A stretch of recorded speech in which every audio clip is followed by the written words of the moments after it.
past that if they already had the Navy and Marine Corps experience. So, but we've been fortunate for some of our positions, even at the headquarters. Matt's retired Army. Jimmy, who will be back for tomorrow's brief as well, former Army. But we'd love to have some Navy and Marine Corps brothers and sisters put in your resumes for some of our openings as they come available. Not trying to rush him, but Jim Hunt will be retiring in a couple of years. And then one other thing I want to mention, it goes for all 9 offices, but the normal makeup is 2 civilian, 2 military, and 2 contract support. A couple of the offices have a couple more contractors, depending on the mission, but for the most part it's 2, 2, and 2. So, next slide. So the stars depict where our 3 OCONUS offices are: Bahrain, Naples, and drawing a blank. Far East, sorry. Next slide. Sorry, and then before I move on, for the NMCSOs, they're primarily placed in support of the numbered fleets, then obviously for the 3 MEFs as well. Next slide.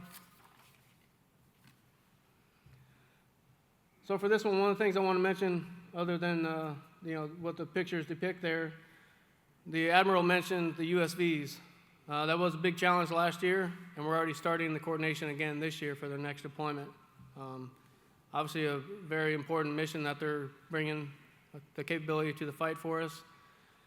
But as was mentioned, that host nation coordination piece is a big deal. Even though last year's event, and I'm sure this year is going to be very similar, although we have really good working relationships with those foreign partner nations, they still have requirements for host nation coordination, and that all comes through our office. So not just for the Navy capabilities, but for the Marine Corps capabilities as well. Next slide. For this one, the main one being down bottom left, the exercises. All Navy IFF exercises come through our office. Matt and his contract support team are primarily the ones doing the management of that when it comes up from the NMCSOs. So NMCSOs get the initial packages, work that, and then bring it up to the national level to us to finish that last piece of coordination with the FAA.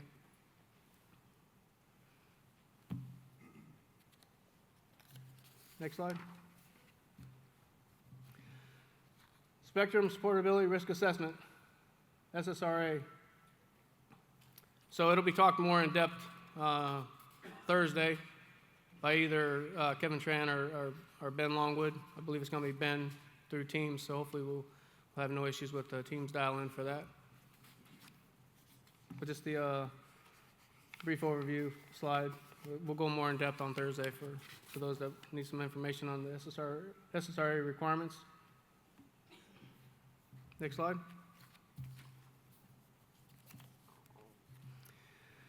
Equipment certification process.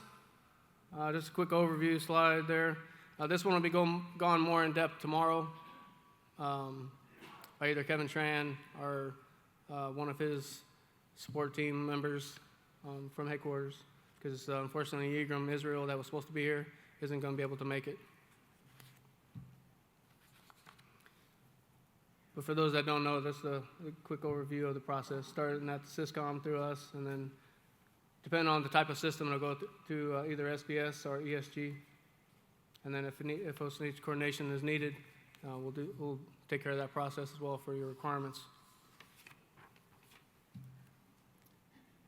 Next slide. Next slide. So this one will be covered more in depth tomorrow as well by Matt in his brief. But just some of the quick highlights there. One of the things that we also do is kind of tied to this is the spectrum data polls that was mentioned in one of the previous briefs before Chow. When those requirements come in, whether it's directly, sometimes we get them from DON-CIO, sometimes we'll get them from OpNav. We take care of those spectrum data pool requirements.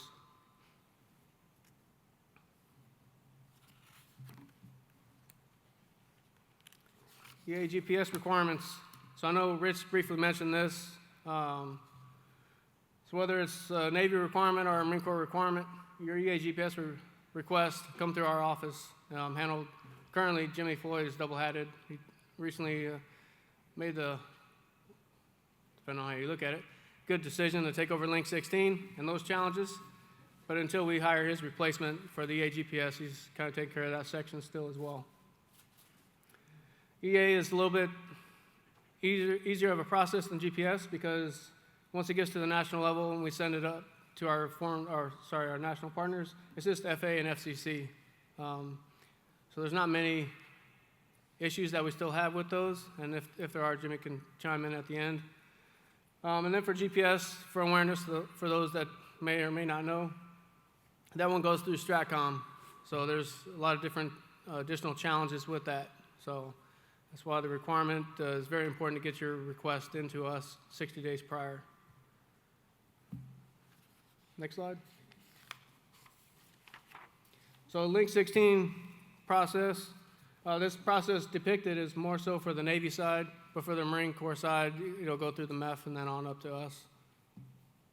Both for the TFA process, for those that aren't certified, and then for the systems as they do get back to Stage 4 or their initial Stage 4 certification, for their permanent assignments, it'll go through the same routing through us, and we'll go through NTIA for final Stage 4 approval.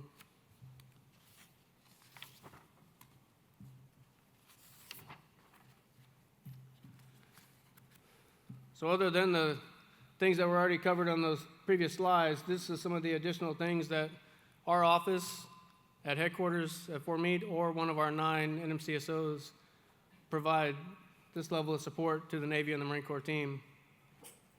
Of course, regular assignments, each office pretty much handles that number that's depicted there. It's not just overall.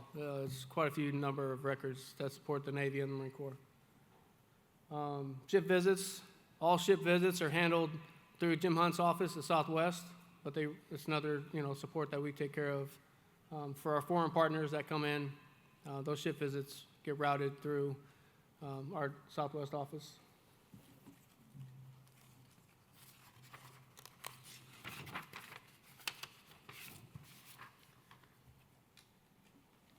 Next slide. So I left this slide on here, but currently we're working through some challenges with all of our SIPRNet IT platforms that we provide, whether it's Solar XP for IFF exercises, the BPM, and SSRA. Because of Fleet Forces going through a Quora review right now, everything is down. So we're currently working on migrating everything to Intel Link because they're still a couple of years away from having the same challenges. So until we get a better solution, the current best solution that we have for a workaround is Intel Link. So everything will be migrated over there soon. But in the meantime, all support is still there. Please send all your requirements through NMSC headquarters. Unfortunately, a lot of it is going through antiquated email, but we had no control over the requirement. It was Fleet Forces requirement that they had to do in order to keep SIPRNet moving forward, or else they would have been completely shut down. A lot of their services that they provide, and we've been using for years for these things that are listed here. Next slide. I didn't mean to rush through it, but I did want to get to the questions, so please, any questions? All right, I guess food coma is kicking in already. No questions at all. Again, some of the slides that I went over, they'll be going more in depth tomorrow and Thursday by some of the SMEs that are in the office. Yeah, go ahead.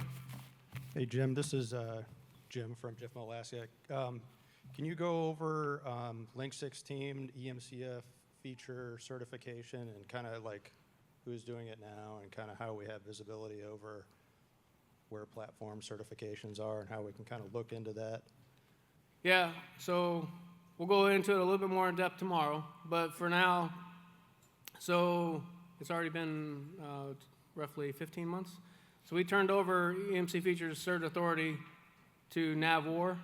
I don't recall if they have a brief or not, do they? No. So NAVWAR 5.0 has taken over EMC Features Certification Authority from NMSC headquarters. Still working through a lot of the challenges, but they are making a lot of good progress at the same time. They took on the challenge of rewriting the 4650 that had been in draft for 8 years roughly, for several different reasons, nothing on NMSC. But we're working through that one. It's fairly close to getting finalized. They've worked on a system boundary plan that is very helpful for systems because, as most of you likely already know, the Link 16 requirements are always changing, so it needs to be agile to do updates for the spectrum requirements. So the system boundary plan is going to really help out with that. For those things that were certified, that's the key point. If it's already been certified and it makes an upgrade, then they'll use the system boundary plan to determine what needs to be done to get it back to stage 4 going forward.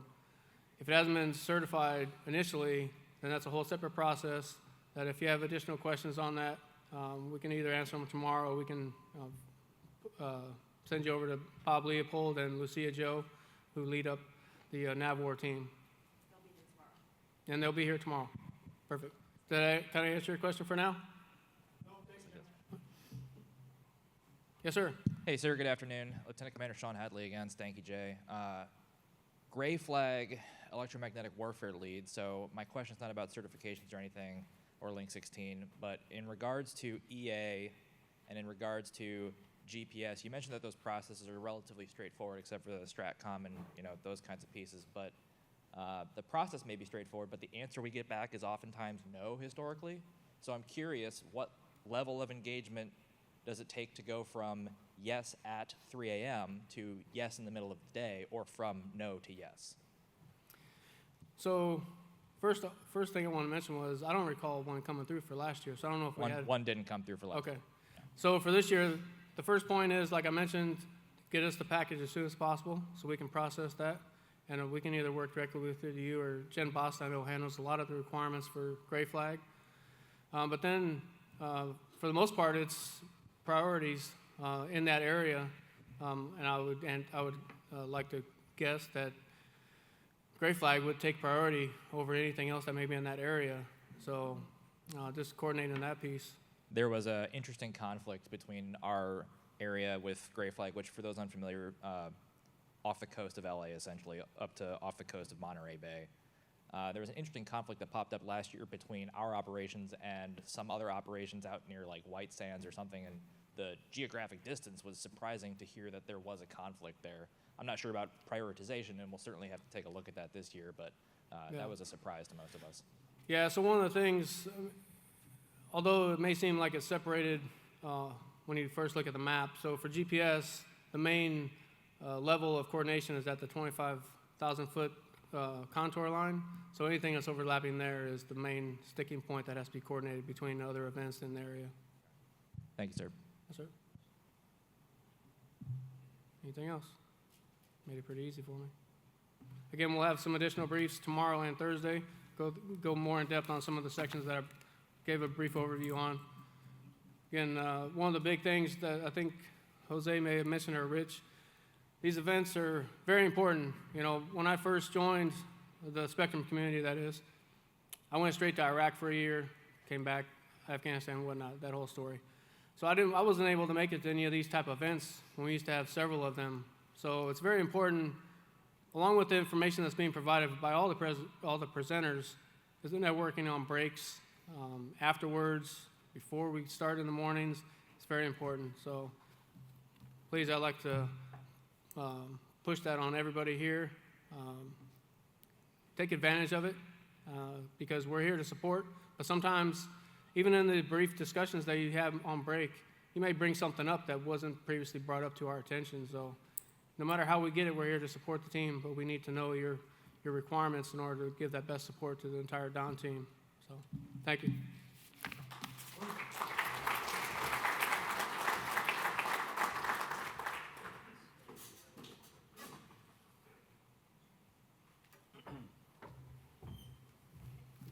Hey, good afternoon, team. In full disclosure, James and I did not coordinate that, but thank you very much for foot stomping that, the importance of networking. So not only in this room, but in the hallways, you're starting to see folks from your office spaces that deal more so on the cyber world, the IT world. Stop by, shake some hands, introduce yourselves to make sure that you start building those relationships. So take advantage of that. So, and thank you, James, for the information. Before I hand it over to our next presenter, it's going to be Mr. McGee. It's going to be OpNav EMSO. Mr. McGee, start making your way over, sir. So, admin side, once again, I wanted to, for those of you who do not know and you have not registered, please talk to Ms. Kara at the door so we can get you logged in, make sure that we are trying to help track. So if you, have not talked to Kara, please do so after the break, so make sure we can go ahead and document so we can help track the. One thing I failed to mention, did have a note on there, but I still looked over it. For those that are on the West Coast, Marine Corps brothers and sisters, Lori Hall is here from the Northwest office, so please, she's over there with her hand up. So please. Sorry, I just want to make a plug that Lori Hall from Northwest office is here. So our Marine Corps brothers and sisters that are here in person, please reach out to her because that's where all your records go through. Thanks. No, hey, James, thank you. And we know that if not Larry's problem, I know that is Mr. Greg Schweiner. So I know he's not physically here, but Greg, if you're listening to us, there's a lot of faults on your lane. So love you, brother. So, but then we continue to the conversation. So, Mr. McGee, the floor is yours. Once again, thank you for the attention.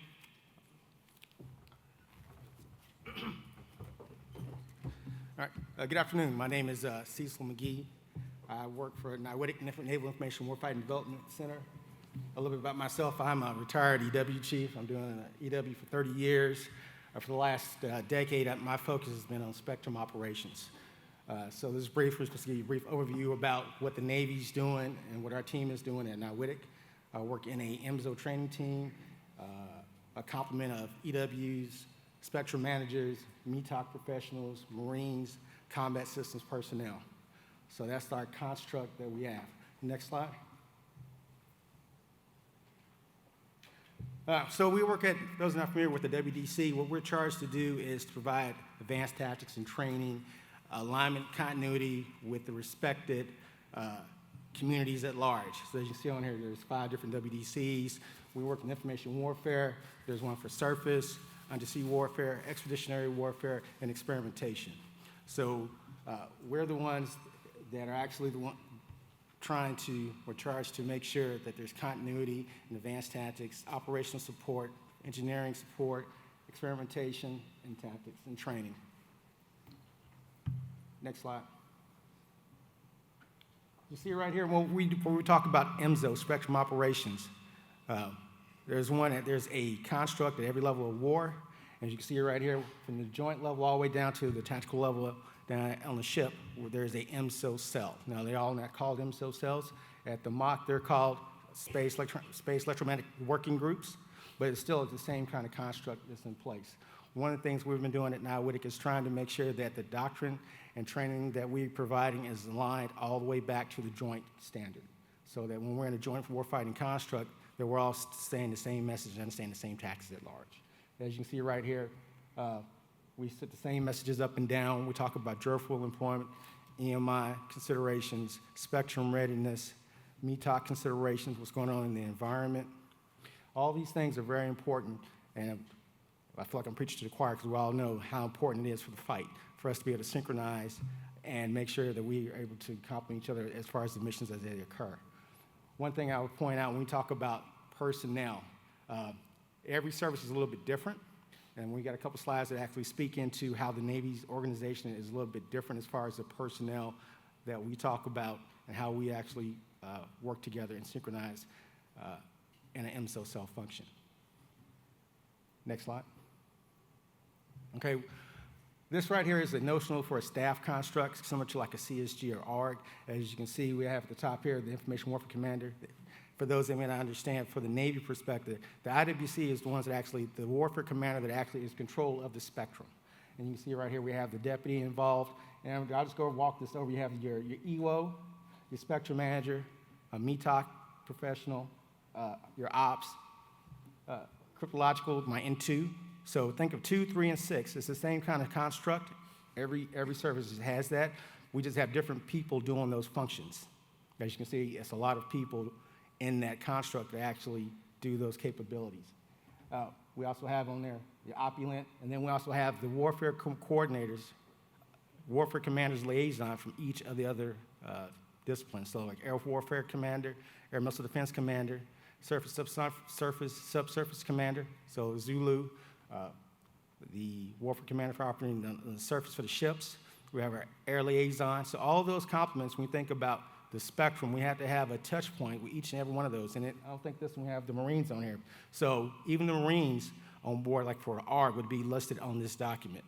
So each strike group or ARG, make sure they actually have those individuals ingrained in the MZO cell construct. Next slide.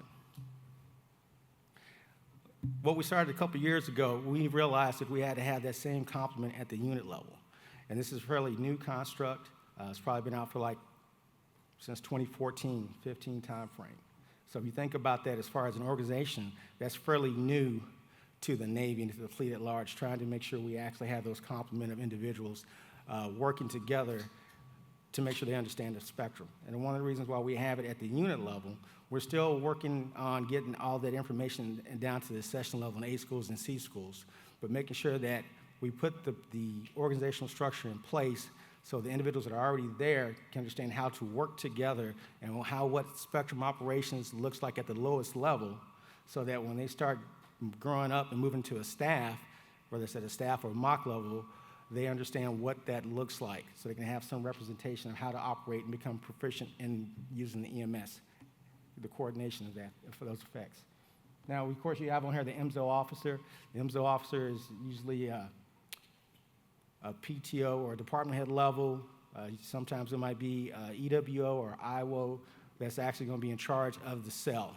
That officer is basically the one that's making the tactical recommendations on what's going on in the EMS to their chain of command, to their leadership, so they can actually have informed decisions about what's going on in the EMS.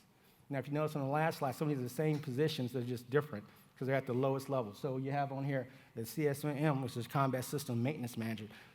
That individual is the one that's actually looking at the combat system side of the house, your weapon systems, your radars, the things that most IW community we don't look at, but they're in charge of that. You also have your comms planner, your radar planners, your ITs. My radar planner is normally a CTT, cryptological technical technician. And then you also have your EWO, your commo, as you see on there, your IWO, your Intel rep, your EMC maintenance capability technician, that's your ECube. We understand that when we're talking about the spectrum, it's not just comm planning and radar planning. We need to understand what's going on from a technical aspect, is how these systems are actually integrated, and we'll make sure we understand if there's any EMI that needs to be understood and mitigated. Right? So not all ships actually have an EMC maintenance capability technician, but the other thing we introduced, and it's in our PQS, is a electromagnetic maintenance capability maintenance technician. So basically, it's like a baby EMC technician. But their focus is only on EMI for their own systems, so they can actually help train their division on what's going on effects on the EMI that hasn't been mitigated. Next slide. So we talk about training. This is a big topic. We always talk about training the way we fight, and we know in the Navy that one of the challenges has always been is make sure that we get training out as fast as we can when it comes to the EMS. For a long time, we didn't have any MZO schools. And so right now, we're still working a plan to roll out more training. Like Mojo said earlier about the NTSP, and I'm pretty sure Rich is going to allude on that. We got to get the NTSP. We're working right now to make sure that the inputs that we need get captured into the NTSP, because you can't build a school unless it's NTSP, and then you can't get funding. So all those things work together. So some of the schools we already have out here, I can go through them, like IWTG, Information Warfare Training Group. We actually have these certification events in the basic phase of training. What we have here is right now, it's always in the EW mission area. That's where the MZO training resides today. It's not going to be the place it resides in the future, but right now, that's where it is. So in this event, This mission area is under C4ISRT, and basically in that event, we look at integration to make sure they can use RTSO, make sure they can do JSON reporting, make sure they can build a comm plan and radar planning, make sure they can talk about tactical integration of the spectrum. The actual IMSO coordinator planning course is F-School. That's a 5-day course, and they do hands-on training, RTSO, radar plan, comm plan building. And the last thing we have in there is the assessment, EWO assessment, float assessment. What we do in there is make sure it's a checklist before the ships get in the basic phase to make sure that they actually know what they're going to be inspected on and what they have to be successful in spectrum operations. Now, what we teach at NIWIDIC, we're responsible for the advanced exercise. We are responsible for the development of the advanced exercises for spectrum operations. So what we do is make sure that we look at what's the requirements of the joint level and make sure that we are listening to fleet feedback and make sure that we're capturing the right information in an advanced exercise, but it builds upon the things they learn in the basic phase of training. Some of the courses that we provide right now is like an ERAV, IMSO Readiness Assess Visit. It's one of the first schools we try to get ships to go through. It's a 5-day course. And what we do in that course is make sure that the ship understands its own ship's signature, their own spectrum. One of the challenges we find out is that ships really don't understand that their EMI signatures are totally different. For example, an LCS signature is totally different from a DDG versus a cruiser or new kind of ships or a carrier. And when you think about planning and understanding how you're going to operate in EMS, it's very important for the ships to understand how their systems are going to operate in the spectrum, and especially from a warfighting perspective, when you're talking about how they're going to use those systems to defend themselves, for defending themselves or providing an offensive capability. So we want to make sure what we're doing in the ERAB is make sure, one, they understand how to use the data that's available from technical reports from STAN, the things from the EMC CERT. We look at that. We look at the H&E equipment, not just radars and comm systems. We take a holistic view of what the EMS looks like on that particular platform. Then the next thing we do, we also go in there and make sure that they can take that information and apply it to their battle orders and do a kill chain analysis to see, hey, the systems that they're utilizing for a specific engagement or threat, is there any fratricide in their kill chain based on the information that we discovered or that we know about? So we pull in all the information from a technical piece, operational piece, the administration piece, and we merge that information together. Something else we do in the ERAV is some of the first times these individuals get together. So on a ship, in the basic phase of training, ITs are trained and certified at a different phase of the fleet, of the OFRP.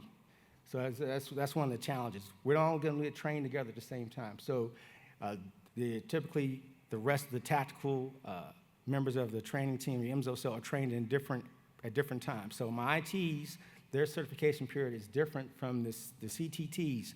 Matter of fact, it's before them. So we try to get to the ships in the maintenance phase of training before they start going into training in the maintenance phase, so we can sit there and explain to the ship and to these sailors and officers the importance of IMSO, what it is, because a lot of times it's first heard, because we're still working to get IMSO recognized and trained to everywhere. And a lot of times it's just resources, right? That, at the end of the day, it's resources and how much people have and the time they have to do it. So we're still working to get that in the training side and the educational piece, but at the same time we go to the ships, we want to make sure that they understand what IMSO is, and we go through and show them about the current doctrine, the current OPTAS that's out there, the guidance that says you will IMSO, okay, and how to do it. And that's what we do in the ERAV. In the LTTs, we build upon that, and we really get into more advanced planning and more tactics, how the ships actually do spectrum operations. And we do a lot of tabletop discussions and make sure they can actually provide products and know how to do spectrum operations. That's the training that we provide. Down at CWIT, they do the Fleet Spectrum Management course and the IMSO Coordinator course. That's the educational piece that happens, and I'm pretty sure Rich is going to hit on that a little more in his brief. But the Fleet Spectrum Management course, IMSO Coordinator course, that's for the IMSO Coordinator and the IMSO officer right now. That they are mandated to go to that course. So we're trying to make sure we get the requirements aligned so that we can get the right throughput. And of course, we just did the PQS. This is our third revision. So everything we've aligned is our tactics, what we train to, it's always aligned all the way back to the NTAs. So it's, and all the way back to the JMETs. So everything we do is in alignment with the joint doctrine. Next slide. Okay. This is some of the things we worked on in the last, since 2017. First thing on there, we actually had a, if you notice at the bottom, it says NAV I-4 Surf Force. So that's the first thing we did. So think about that. We had the IW platform, the IW TICOM, and the Surface platform get together and agree that says, hey, MZO is important. And they set out a document about what needs to be trained on the Surface platforms regarding spectrum operations at the MZO cell to support the staff. That's one of the first things they did. The next thing we pulled out was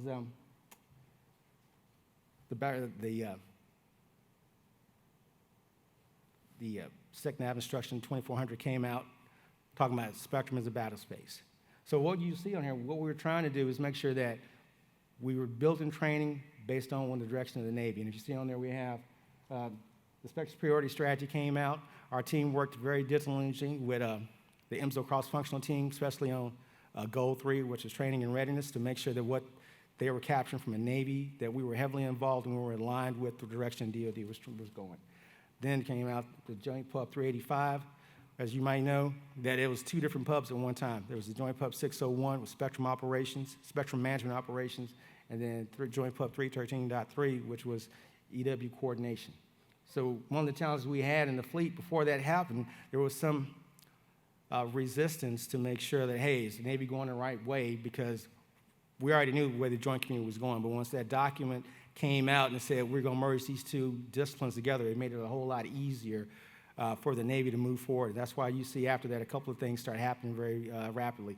Like we have the NTTP that came out that said, hey, this is how we're going to do spectrum operations. Then we came out with the OPTASK. Because for those who might be familiar with Navy and the fleet, if it's not an OPTASK, you get a lot of resistance not to do something. Because unless it comes out of an OPTASK, the fleet's not going to pay you any attention. Okay, so once the OPTASK came out, that actually was like an icebreaker, and then things started moving pretty rapidly. We just got finished doing an MZO job task analysis, and Rich is going to go in depth about that, but we try to make sure that we at NowWittic are ingrained and have good partnership with all the stakeholders, not just from the SysComs, but all across the board, the WDCs, our other service partners. We want to make sure that we are in alignment all the way. One of the things we have coming up is this MZO certification. One of the things that we feel very strongly about is that we know that unless you have a way to quantify what the proficiency of a MZO cell, what do they actually do? How do you actually do that? So we're having a meeting in March with all the training commands to make sure that we are all in agreement about what that looks like from an MZO cell perspective. And we want to be able to also come up with a process to ensure that there's training continuity between the training commands. Because unless you can train the trainers and make sure that we're all saying the same thing, the message will get lost. We've seen that before, that sometimes personalities, we want to make sure that we're all saying and have a good understanding about MZO. Just like for spectrum management, the pool of MZO SMEs is not as wide as we want it to be, but we're working very diligently with everybody to make sure we can grow the depth and knowledge of the MZO professionals across the board. So that's happening. And then, of course, we have the Spectrum Manager Training, TRR, that's coming up. So when we talk about MZO, we look at it from cradle to grave. And when we're talking MZO, even though we know this is spectrum management focused, and we know that depending on who you talk to, when you're talking to the E3 professionals, that's their focus is E3, or if you're talking to the operational side, that's their focus. But when we talk MZO, we take all those disciplines into account. It's like when you're talking about separating your blood from plasma. I can separate my plasma from my blood, I absolutely can. But when we talk about MZO, we take all those things into consideration. And that's when we're talking MZO. That's the lens we're operating from. Next slide. Well, unless you guys got any questions, that's what we do at NowWittic. So we, like I said, we have a team of professionals and we work in the MZO cell. So if you got any questions about how we train? I do. got a question.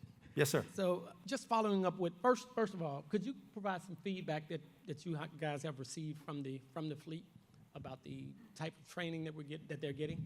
So yes, sir. So the time, yes, I can. I was just trying to make sure I don't say anything classified. So,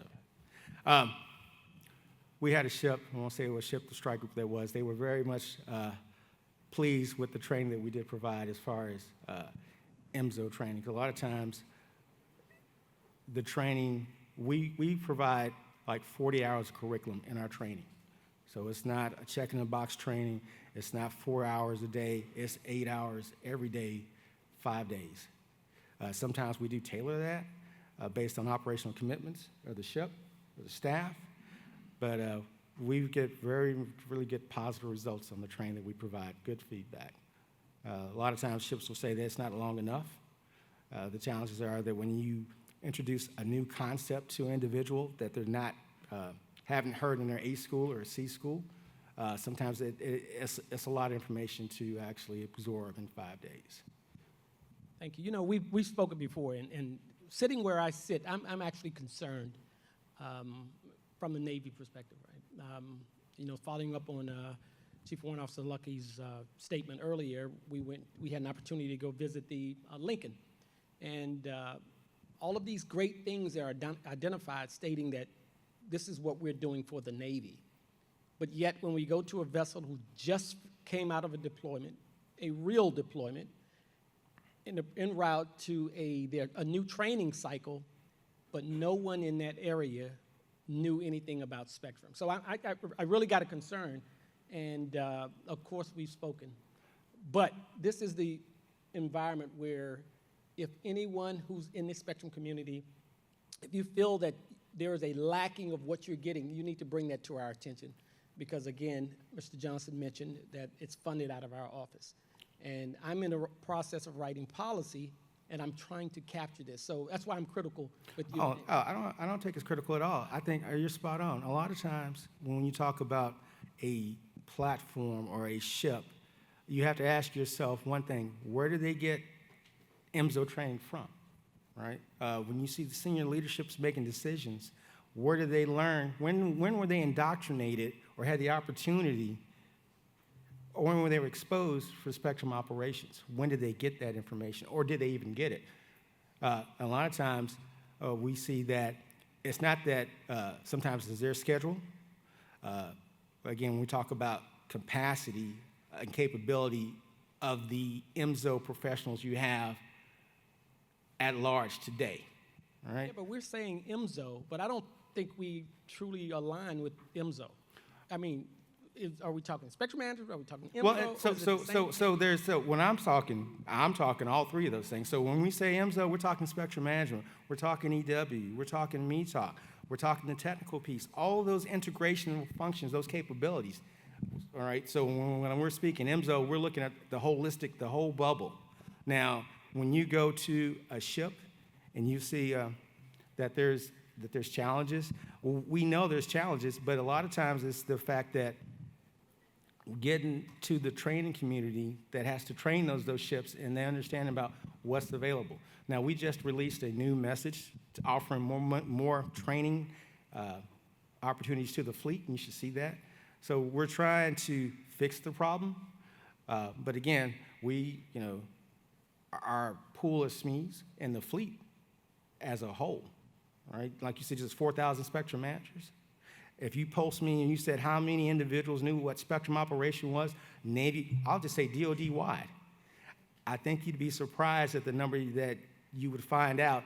Yeah, it's not as great as you'd want it to be, but we are having a plan to fix that number. So we have a plan to fix it, and that's when we talk about that training requirements message, that certification and qualification instruction.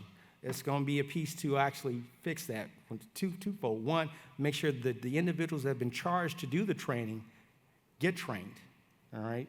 That's step one. Step two is making sure that we put together a place, what's the MZO cell certification qualification look like. That's the cradle to grave that doesn't penalize the sailor in the basic phase, but pushes all the way down, further enough down the training cycle so they have enough time to learn how to do the job until we get the other resources put together. right? So unless you got, even if you had money today to build a course, you want to slap the table and say, I'm gonna give you X amount of dollars to make everything IMSO fixed today, you're still waiting 2 years, right? A year to 2 years to develop a course, get it piloted, and things like that. Meanwhile, while it's happening, we still have to go train the next strike group. We still have to train the next ARC. We still have to train the next staff in the next 2-year period. So what we're doing is we're working the plan, and at the same time, when the NTSP gets signed out, that'll be another fix to it. So it's a lot of pieces of the puzzle we're trying to, that need to be applied. So David, I'll tell you what I'm hearing. Some of the key pieces that we're describing here is kind of where we started this conversation this morning. It's about how do we align our message and ensure that it's getting out to everybody. There's a lot of key capabilities that we're going to describe today that we talk in the realms of the spectrum community, but who's affected and impacted by some of the decisions that are being made at the national level? I think we're missing the boat on that because we don't describe it. So as Rich was mentioning earlier, that roadshow sometimes is the capability of how do we get out there and address the specific communities that are affected by the decisions that we're making. That foundation is not occurring. And I will tell you that just seeing how we've talked to ourselves for a long time, it's outside of that context of now we have to start talking to the communities that are affected. And this is part of changing that paradigm, and we have to work together to get there. But from the concept of training, messaging, and capabilities that are being impacted to really delivering where do we want to go from a maneuver space standpoint, because we need their help too. They see a lot of things that from a detailed standpoint, that from a training perspective, you don't learn and understand the quirks of the system until you touch the system, and then you know the particulars on how it really works. That's going to be the missing piece to help us inform where we're going. And MSO is one piece of it. If we describe EMS, GEMSO, MSO, there's still, amongst all the military departments, a definition that's not clearly understood. So we need to unify our approach on that as well. And one more thing, David, to add is, no, I just want to. So it's not with you directly at Art. Thank you very much for that. But the key thing is not just aligning our understanding, we got to align our funding. Because my question for you is, Are you? I have no funding. This is not at you. My point. Yes. So. All right. So the point, we have to get doctrine correct. So my dilemma here is we keep saying IMSO, but then there's a separation between spectrum management and EW. You're training on some great things. The spectrum community is training on some great things. We go to a aircraft carrier that just came out of harm's way, and they don't know what's going on. I can't make somebody read. I'm not asking you that. I'm just saying we have to align the funding on it. Therefore, I agree with the NTSP being rewritten. I agree with the JTA. This is a joint effort, but it has to be done correct, and we have to put money behind it. Somebody's not going to be happy.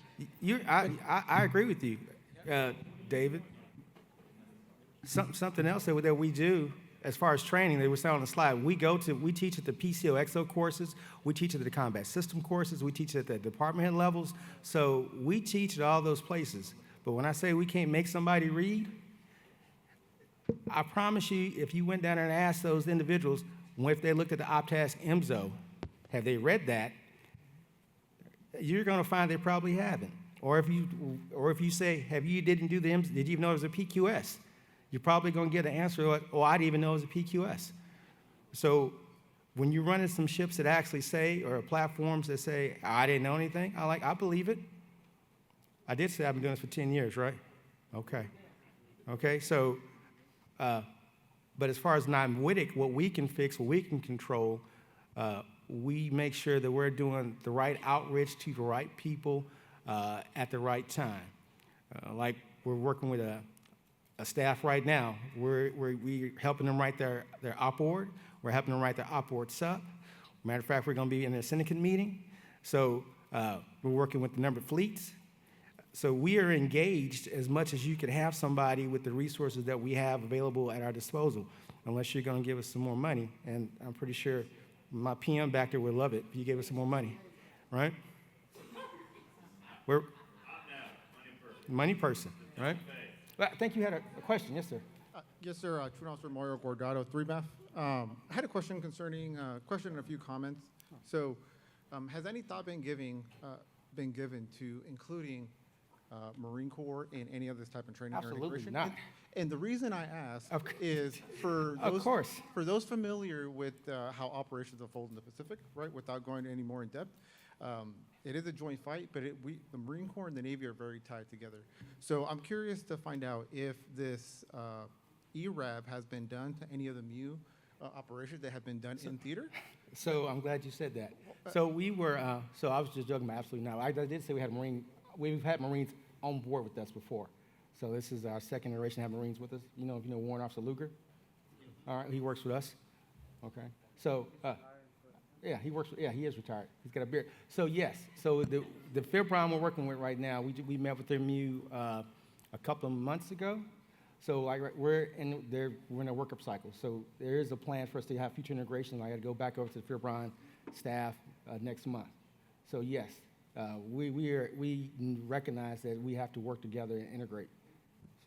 Thank you for that, sir. And the reason I mentioned that is because, for my time in Monfort PAC, and True Officer Hawk is welcome to jump in here, our staffs combine, right? So our commander becomes, part of the deputy commander up at PAC Fleet, and then also our G6s and 6s also integrate.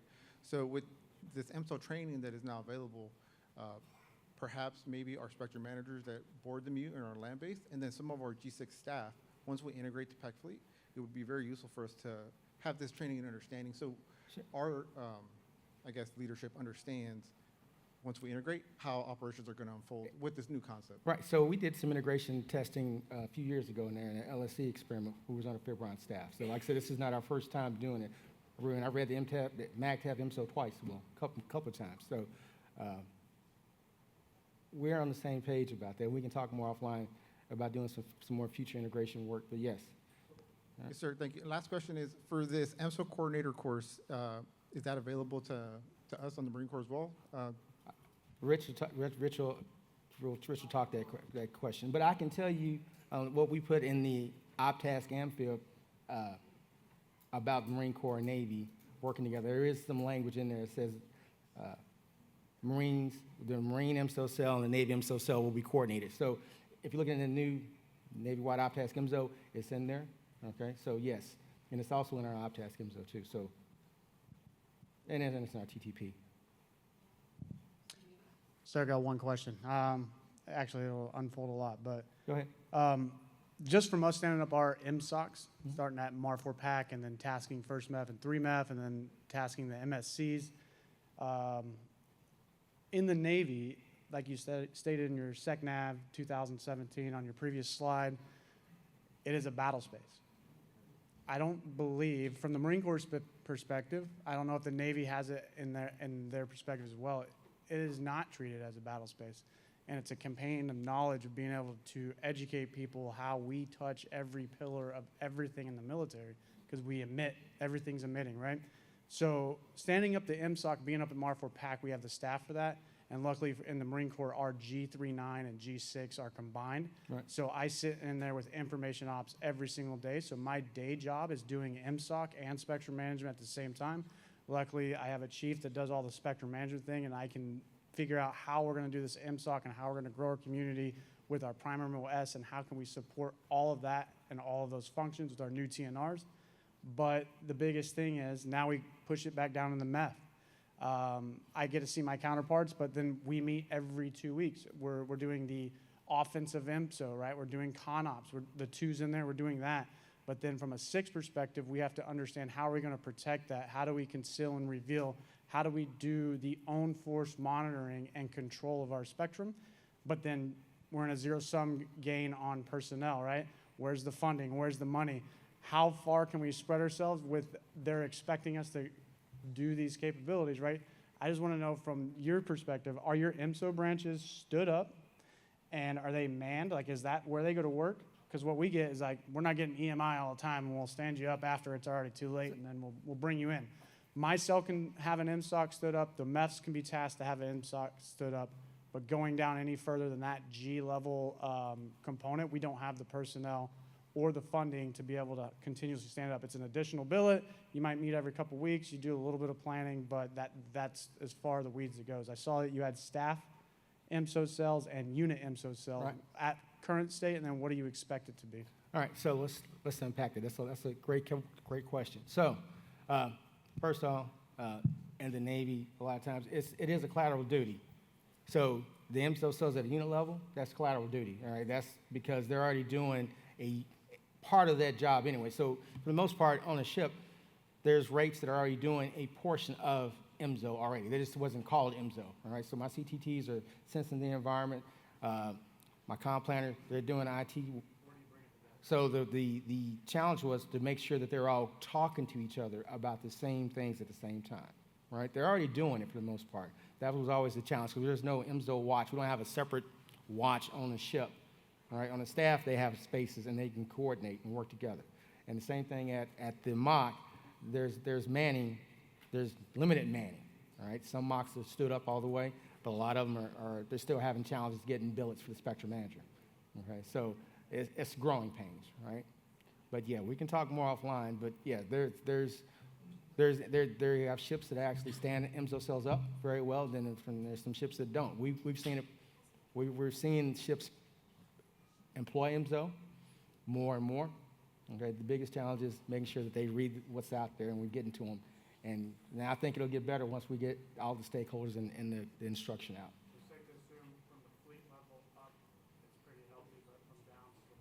No, I think it's no.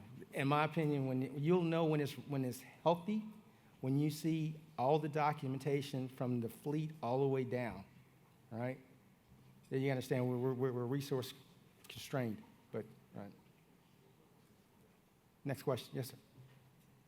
Sorry, I just wanted 10 seconds. I know Jose's trying to pull you off the stage, but I know. I also went on the tour yesterday. We had really good moderator, I guess you want to call him, Lieutenant JG, this outgoing commo, and his replacement is actually really good, partly because she came from the enlisted side. She's a warrant now, and she worked in the PAC fleet with our NMCSO, so she knows the requirements. But the problem is the carrier made it seem like they didn't know a lot of spectrum requirements because the CSG handles all that.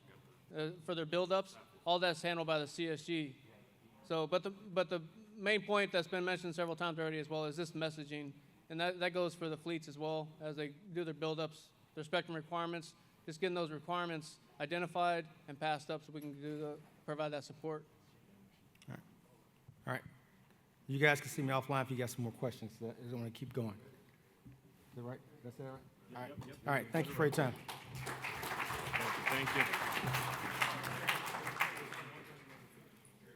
I just lost you. As Mr. Jones from the Jones staff takes over, thank you very much. Great discussion. That's what we're here for, to have those conversations, and then you guys keep me employed and nervous. So we're almost on track. We're now going to go, Mr. Jones, no pressure. We're going to have a break after his presentation, but please, Mr. Jones representing the Joint staff.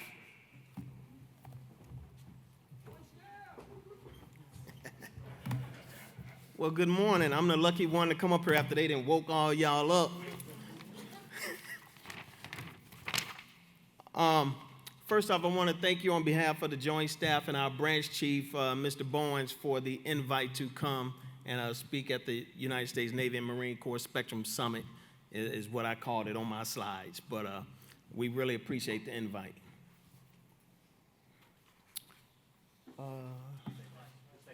Next slide.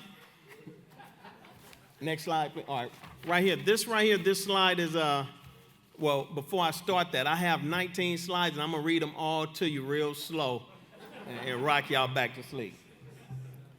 But this right here is our Spectrum branch makeup. As you can see, is right now we are 4 deep. We just lost, my boss wanted me to foot stomp, Mr. Bowens, also known throughout the Beltway as Bo, that we do have a vacancy as of last Friday. We lost one of our teammates, so just in case you know someone, in the spectrum community looking for a job within the Pentagon area, we could use some assistance. We got myself as his deputy. We got a vacant. They had took away our military officer spot from us, so we have been fighting to get that back. Because sometimes when you go to meetings such as this, it's good to have that uniform representative from your branch at meetings such as this. So we're fighting hard to get that back, and we are making some headway. We got our Sergeant First Class Martinez. He's our enlisted spectrum manager. Currently, he is in UCOM for the GIMSO conference going on at the same time as this. And we have a contract support, Mr. Tony Oubre, who's here with me. He's in the back. And we have the vacant spot. Next slide, please. This is just a quick slide. There's going to be some kind of little outline of what I'm going to be touching on. It's like I said, I wasn't lying about 19 slides, but they were built so that you could download these. They are releasable, and you'll be able to take them and read them on your own, but I'm going to just do touch points on them. For the MCB frequency panel, the Partnership and Engagement Working Group, the CCB for the Electromagnetic Spectrum Working Group, and the WARC Conference Ad Hoc Working Group, and the EMS IT Modernization Working Group, which was recently stood up. The joint staff are all chairs or either co-chairs on those groups. Next slide, please. This is just a little bit of background. This is going back. Of course, you all know we have a new administration change, new Congress, so we are expecting new spectrum legislation, all that stuff to pick back up basically with all new bodies. Everything. That's why a lot of people on here today, because they was recalled back, as mentioned earlier, to go work on stuff on the Hill, very important stuff. So this was written, right, and had to be turned in prior to that happening, so it may be a little dated. But back when we had the IIJA, the Infrastructure Investment Jobs Act, that was out in November of 21, that hit, and that pretty much brought about the band sharing of the 3.1 to the 3.45. With that stated, that basically had us do the EMBERS study, which was the Emerging Mid-Band Radar Spectrum Sharing study. That study is very important, right? And I want to, for the services here, I want to appreciate the way you guys foot stomp that band. It is critical for your systems that are in that band, and for the Navy and the Marine Corps and the Air Force who really, really fought for their systems in that band. And they are fighting every day, and it is needed for these high-level discussions that are going on. So I just want to thank you guys for the information. We sent out operational assessments from y'all. It's because we need the help, and you guys are definitely giving it, and that is on behalf of the community. We appreciate it. I believe we're going to have more to go, because if that band was critical, and it's just next band up, pretty much, just real talk. But with that band, that was a whole of government approach that we looked at. The outcome of that was that, hey, it was that basically sharing can be accessible, but only with the 9 conditions that was identified as being needed to be met. Of those, one of them was dynamic spectrum sharing. With dynamic spectrum sharing within the joint staff, we had a ops depths plan for this month. That was moved, just so you'll know for your higher level leadership. That date was moved to May the 8th is the ops depths, the 3-star level, and with the tank being on the 23rd of May. With the National Spectrum Strategy, that came out. You can read it on the board. It identified the 5 bands that they were going to be looking at. All of this, like I said, is out. Next slide. Our office has certain spectrum events that I want to foot stomp while I was here. Just, all of the stuff has went out. We have received the services and COCOM's participation in agencies with this stuff. We have what's the Joint Spectrum Interference Resolution tabletop exercise. That is coming up February the 4th through the 6th. The first one is for the combatant commands, and then the second one is for the services. The purpose of that is to understand the system from the system operators and the spectrum managers at the local level, exactly how they are submitting their EMI events as far as reporting. right? The outcome of that would be the updates of these publications for the GISR, right? So it's important, and that'll kick off basically in 2 sessions. That is a collaborated process with the Joint Staff PEO Spectrum, which is formerly Defense Spectrum Organization, and with the MITRE Corporation. Also on the list, there was a GAO report is to be submitted that was basically started by Senator Cruz, that we now are in the position that we have to do a GAO report on DoD spectrum use. All right, I'm not going to go too much into that except for what's on the board, but it's requiring us to basically look at our spectrum, and it has high-level looks at it, as you would know, but it's going to be a little challenging. We do basically weekly meetings, I would say, on it, as they start to put together how the DoD, you and I, are using our spectrum. It seems to me from initial couple of meetings that they're asking questions that we don't identify our use per click of spectrum, right? So that part is being worked out. That is being led by DoD CIO as the lead for that. And within the backup slides, there's a backup slide that lists this, that when you download the pack, it gives you the whole of everything on that. Next slide, please. This right here for the Joint Staff, Mr. Bourne, who is the chair of the MC4AB Frequency Panel, which is the Military Command and Control Communications Computers Executive Board. That falls up under the MC4EB. I seen it early on Mr. Gibson's slide. He touched through it. I'm not going to read through all of this, but there are 3 permanent working groups and then 5 ad hoc working groups, all very important. But that one in there that he chairs is the frequency panel. Certain things that come out of that is pretty much anything within the services that fall under them panels, they get worked out at that 06 GS15 level. That is our forum to work everything out. They spoke on host nation coordinations from the ESG, which they stated would be spoke on more tomorrow. That is our ESG permanent working group, and very hard working group.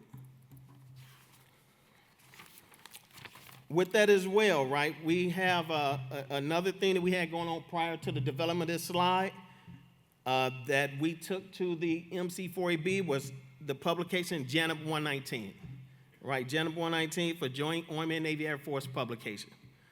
That publication has been outdated for a very long time. It has been foot stomped by US CENTCOM and the services that, hey, basically, I know, for example, Marine Corps has submitted various requests for call signs within that book for years. But within the Joint Staff, just real talk with all of you, it fell out of ownership of a lane, right? No one owned the pub. So what happened was our office, we filled this board, we got it, we ran it up to the 1-star level. And right now it has leadership looking at on where can we put this pub to get it updated. Really, a call sign pub is really, in the modern days, it shouldn't even be a book anymore. It has to be modernized and automated process. So we're looking at all of that. But right now we have to fix who's OPR, who's going to own it to get it in the right house, and we are definitely looking at that to get that corrected. So when you guys do have problems out there in the community, submit them, and sometimes going AO to AO, my number and call, point of contact information on the front of the slide, but sometimes, depending on how high level it is, you have to go through what's called the Combatant Command's J6 meeting, right? And that's what was advised to CENTCOM, hey, Martha, per AO, there was no one in charge of this. How you do it is get it to the higher level leadership, have it come into the Joint Staff from the J6 Combatant Command's meeting, and then drop down, and that's what got the eyesight on it. And so that is being worked to this day. Next slide, please. These are publications from within the other panels up under the frequency panel of the other working groups. The joint staff is doing all it can to update its CJCSM's eyes and all of the publications on it. I think we're doing a good job.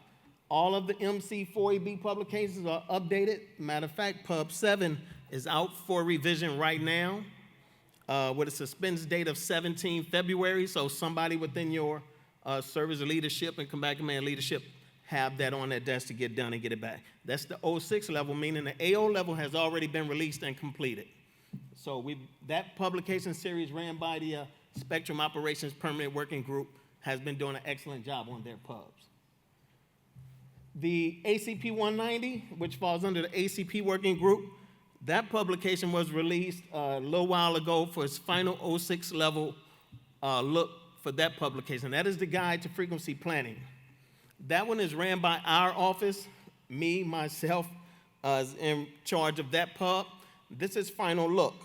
So please look at that because it's very important for that publication to have the updated information prior to getting this final signature when this suspense date of 21 February come up. After that, it'll go to final editing and be released. But earlier, in looking at it last, I just want to put out to NMSC, I heard that Nav War is taking over Link 16. I know the stuff that I have in that pub currently, I would just request that you guys look at it to just make sure those are updated, because in looking at it prior to release, I don't know if it's state Nav War. So just please look at that. So when I get it released, it has the most updated information. And that release date, right, this pub fell into, it's been a while, right? If you've been tracking this pub, it went out, come back, then it went out again because, to be honest, we're office of 4, and sometimes stuff get hot and heavy, and it just dropped. I'm not going to sit here and just make up something. It was one of the things that just got dropped while we worked on higher level stuff. But right now, we're in the final stages of trying to get this out. Next slide, please. The PEWG, all the rest of these are just, we are chairs of them, and they're just red descriptions of what this panel, this working group does. And I'm not going to read all of that to you. They're up there for you to just download when you take them. And that way you'll know within our office if something you need to do to reach out to us with. When you read this, you know your pinpoint into any questions we have, and we'll make sure we get it resolved to you. But that is the Partnership and Engagement Working Group. That is co-chaired between the Joint Staff, Mr. Bowens out of our J6, and Ms. Catherine Martin out of DOD CIO. Next slide, please. The CCEB Spectrum Working Group. This slide right here is kind of out of order. It should have been one back, but I just wanted to identify the Spectrum Working Group on this slide. Next slide, please. This is a very important working group that the Joint Staff sits on with the Five Eyes nations of New Zealand, Australia, Canada, the United Kingdom, and the U.S. For interoperability purposes and C4, that group is remarkable for that, right? That is a very nice group to be in to make sure with our allies we are interoperable with them. The Joint Staff conducts a quarterly MS Teams meeting with them, and then we do one face-to-face meeting, because nothing changes the fact of being able to sit face-to-face with your partners and get to meet them, really get to know them to get this important work done. That is a 5-nation military electronics organization.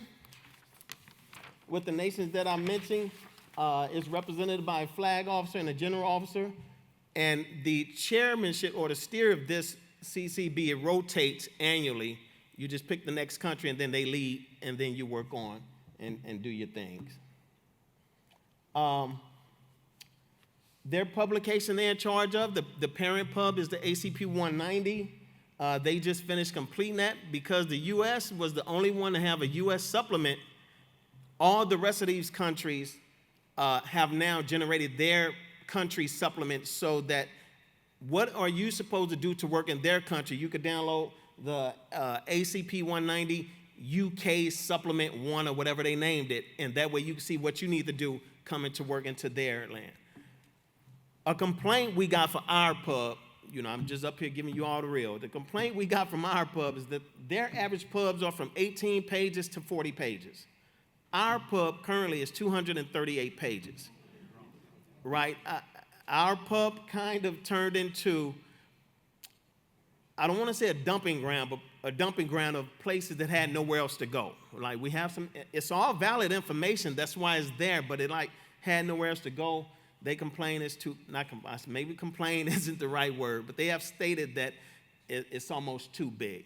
So I told them that this was, 2 weeks ago, that I'm not changing it right now. This pub has to go out the way it is, and then his next revision will be in 5 years, or in case something happens and we got to do an out-of-cycle revision of it. But the next round, we'll look at what we can stream down out of it. For example, I think the first thing to look at would be like Stratcom's HIM procedures, right? They're in there with SAFAFs, and that's probably 60 pages by itself, when that could probably be in a Stratcom instruction. That's not from a joint staff perspective, that's just Dwayne up here just shooting it off the top of his hip, but it is some stuff that'll probably get pulled out to be placed somewhere else. Next slide. This group, right, the face-to-face, last time for the face-to-face, it was just in London. So now that the U.S. has taken over the steer of this April the 15th to the 17th. Normally, when they come to the U.S., just keeping it real, they don't like coming to the Pentagon. Because when we get them in the Pentagon, it's hard to get in. They got to be escorted everywhere they go. They don't like Starbucks. And we got them in this little room, but then when we go where they go, we get the red carpet. I'm just being honest. So what they asked said, hey, aren't you guys the United States? Don't you have other places we can go? And we just never thought about it, to be honest. We just always bring them to where we at. And so when they said that, we came back, we took it as an action item, and then we said, you know what? One of them brought up, I think it was UK, I'm not sure. What about Hawaii? And we was like, frowned up at them, but then we was like, yeah, why not? So we got with Mr. Marcial team at Indo-PACOM and worked out with his leadership, and they allowed us to, utilize that. He got us building, so it'll be at Camp Smith out there for those days. Everyone's happy, except for me, the whole team going, but except me. But but it would be in Hawaii, and that's just a good thing, right? I think it's a good thing just to be able to give back some nice places compared to what they take us. And it is work getting done. It's not one of those places where we sit over there. No, you're going to put in your full 8 hours, but then when you get off after that, hey, it's always nice to go hang out and mingle, with the team you're with to get to know them and build those relationships. Next slide. No, hold on. Go back one, please. What else is up there is just when you see WARC 27 conference, right, what's important about that is what the group does is not that we go and align with each other. We just let each other know where we're at on what agenda items, right? Because some stuff they can support as allies, and some stuff, they just can't because of the region that they're in. We just need to know where they're at so there's no surprise at the actual WARC. So that gives us time. When we do that, of course, the joint staff, that isn't something that no one in my office does, right? We do everything else, but when we do the work portion, right now we bring the lead, Ms. Catherine Martin, with us to this meeting, and she would be there this time, so that part is good. And the other one was just pending the CDLS. Those were pending open action items that we have from the previous meeting in London that we're working on. Next slide, please. The WARC Radio Conference 27 ad hoc, that was established after WARC 23, right? What happened at WARC 23 is we realized just the United States wasn't as agile in trying to get through or trying to get feedback from the DoD perspective. So out of that, the Joint Staff stood up a Spectrum CFT where we could look at how do we do our coordination process within DoD to try to streamline this a little better than what it was, because they need answers while they're over there. And our stuff was a little long in the tooth due to bureaucracy and just the way we do business. It took too long. So this ad hoc working group was stood up to try to streamline that. Again, the joint staff is the chair on there with Ms. Catherine Mart, and I forgive you, but it's one other place. I forget the third one who it is, and I apologize for that. Just hit me up and I'll send it to you. But they, again, that happened because of work. That's it. You can read all that yourself. Next slide. The EMS IT Modernization Working Group, that is ongoing, hot and heavy right now. It is requiring a whole bunch of personnel from different organizations and services to try to work this through. This is a task being led by Lily Zalicki, and it's a daunting task, right? It is bringing everyone to look at our whole EMS IT modernization efforts as a whole. And I just gave you a quick little scope on that, just so you'll know what's going on. I am not on that personal board. I'm here on behalf of my boss, Mr. Bowens, who sits that. So that's about what I just know it's important. I listen to it, I dial in from time to time, but him and our requirements team is all over this with, I'm sure, you guys' services leadership as well. Next slide. Well, wow. Look, okay. Well, we aren't a threat to anybody no more.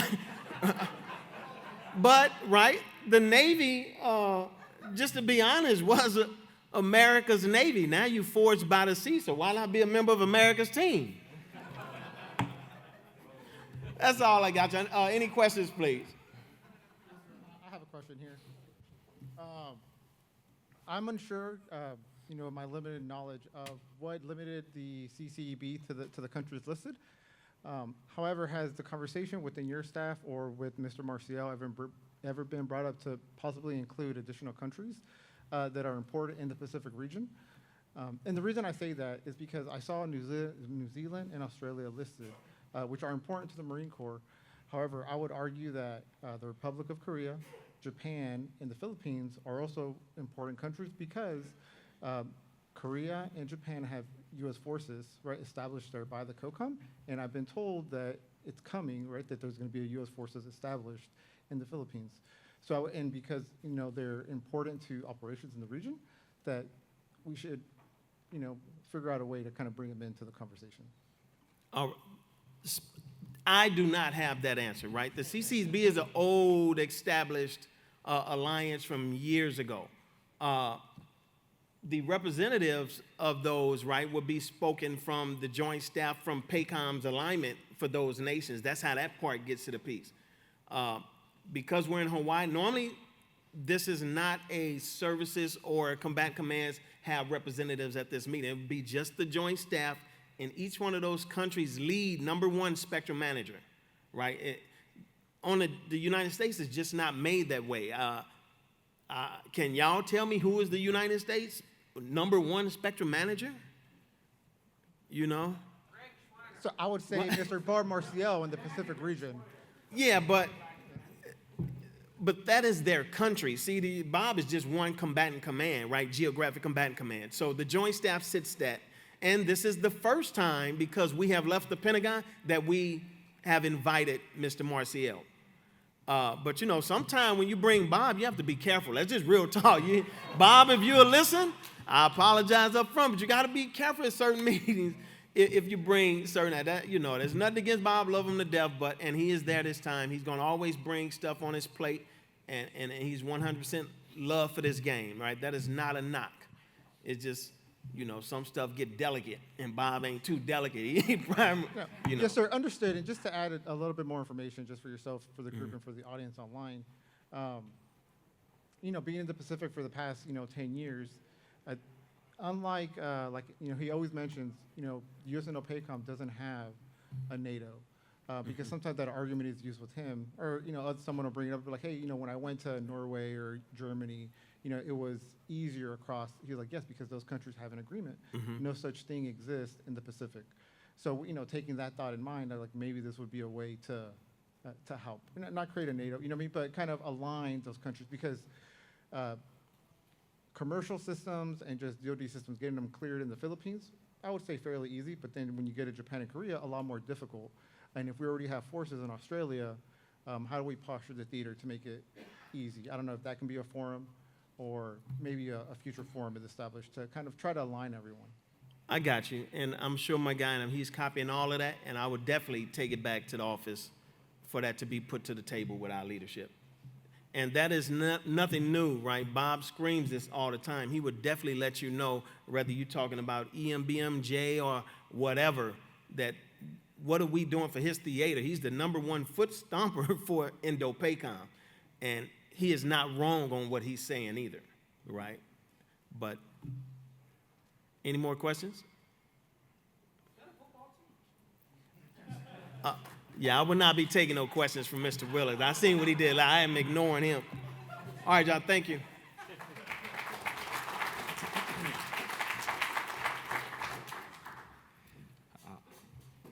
Well, Mr. Jones, thank you so much for keeping everybody awake for a second. We thought, it was going to go sideways, and then that image showed up, and everybody snapped up and had all kinds of feedback. So great time. So, hey, team, we're right on track. It is 1400 or 2 o'clock for those non-military timekeepers. The plan is to go on a break until 14:30 or 2:30 local Pacific time. So if you're in virtual land, we're going to take a 30-minute break. And the conversation that we had regarding international is fitting because Ms. Fumi Wingo is going to kick us off this afternoon with international. So thank you.